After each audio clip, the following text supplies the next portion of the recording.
Bonjour à toutes et à tous et bienvenue sur la chaîne. Aujourd'hui, on va plonger dans les données du commerce extérieur du Gabon, et plus précisément sur son produit phare, le pétrole brut, c'est-à-dire le pétrole brut et les huiles minérales similaires, non raffinées, avec le code 270 900 dans le système harmonisé. Nous allons nous baser sur les données de l'outil du Centre du commerce international, ITC TradeMap. En 2023, le Gabon a exporté pour 6,58 milliards de dollars de pétrole brut, soit plus de 10,6 millions de tonnes. Mais qui sont les 10 principaux acheteurs, et surtout, quel prix paie-t-il par rapport au volume importé?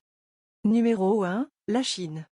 Elle a acheté plus de 3,4 millions de tonnes pour une valeur de 2 milliards de dollars. Le prix moyen payé est d'environ 600 dollars la tonne. La Chine reste donc le client numéro 1, très loin devant les autres.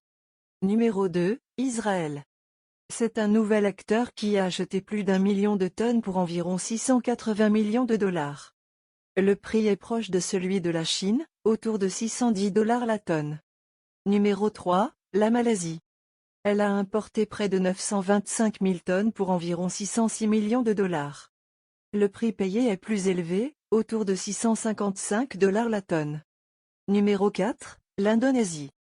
Avec 914 000 tonnes achetées pour 568 millions de dollars, le prix moyen ressort à 622 dollars la tonne. Numéro 5, l'Italie. L'Italie a pris 902 000 tonnes pour 561 millions de dollars, soit environ 621 dollars la tonne. Numéro 6, les Pays-Bas. Avec 917 000 tonnes pour 546 millions de dollars, le prix moyen est un peu plus bas, autour de 595 dollars la tonne. Numéro 7, le Brésil. Nouveau dans la liste, le Brésil a acheté 682 000 tonnes pour 421 millions de dollars. Le prix payé est d'environ 617 dollars la tonne. Numéro 8, Singapour.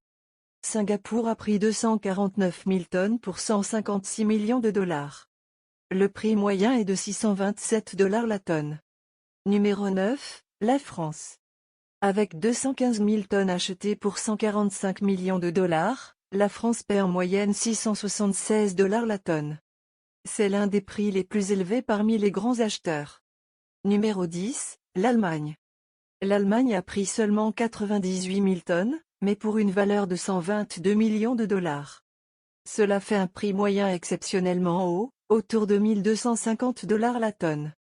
En résumé, la Chine reste le géant du marché gabonais. Israël et l'Asie montent en puissance. L'Europe reste présente avec des prix variés, et on observe l'arrivée de nouveaux acteurs comme le Brésil et l'Allemagne. Le prix moyen mondial tourne autour de 617 dollars tonne, mais certains paient beaucoup plus. Cela montre à quel point les contrats pétroliers sont stratégiques et négociés selon la demande et les besoins énergétiques. Merci d'avoir suivi cette analyse. Si vous avez aimé, abonnez-vous pour plus de contenus économiques.